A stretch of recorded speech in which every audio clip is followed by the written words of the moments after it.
Okay, this video tutorial is about infrared photography and how to edit it. Now this video, I'm assuming that you have already taken your photos and uploaded them to your computer. There are instructions on how to do that and your options as far as doing infrared photography.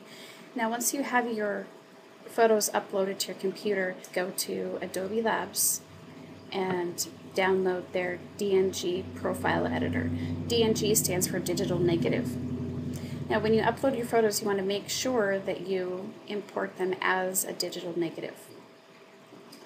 And I will show you why you need to do that. I'll show you in Lightroom. See, this is an infrared photo that I took, and as you can see, it has a very red hue to it. Over here, I'll show you. I'm in develop.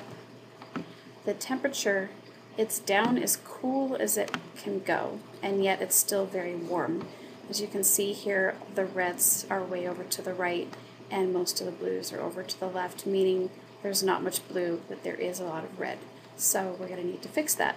But we can't move this temperature down any farther. So what we need to do is download this little application, and it's labs.adobe.com/wiki/index.php/dng_profiles. So once you get that downloaded, it's just an executable, and you run it. And what you're going to do first is go File, Open DNG Image, and so you're going to navigate to where that image is. Open it.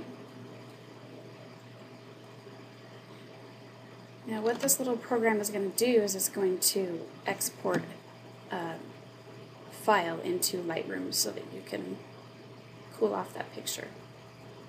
Now we're going to go ahead and leave this and leave the color table at 6500 and go to color matrices and white balance calibration. That's what this is all about, is the white balance. So I'm going to turn that temperature all the way down. Okay, and that's all you need to do. So File, Export, and I used a Nikon D70 that I had converted for infrared, so I'm going to export the file for that. Now when you first install this program, it takes you right to the folder that you need to put it in, but mine doesn't go there, so what I did is I put a shortcut on my desktop. And here's where it stores your camera profiles. So what you're going to do is title it Infrared Editing and save. It tells you it was exported successfully. Click OK, and you can go ahead and close out of that program. Now what you're going to do is first restart Lightroom if you have it open. Okay, now there's that picture, and what we're going to do is go all the way down to camera calibration right here, and it's under profile. We're going to choose from this list the Nikon D70 infrared editing that we just exported and created, and then it cools it off. Now what you want to do is right click, edit in Photoshop CS5. This is assuming that you have both Lightroom and Photoshop, and it opens it up. Swap the channels. So you're going to go Image, Adjustments, Channel Mixer, and leave this on red for now, but you're going to change this to 0%. And you're going to change the blue to 100%. So what we're doing is we're swapping the red and blue channels. Now, go to blue, put the red at 100%, and the blue at 0%. And click OK. And the channels have successfully been swapped. So now you can just experiment with it, change the color of the foliage, change the color of the sky, So you can go to Image, Adjustments, and Hue and Saturation. And what you want to do is, say you want to change the foliage. Click on Yellows and choose this eyedropper here,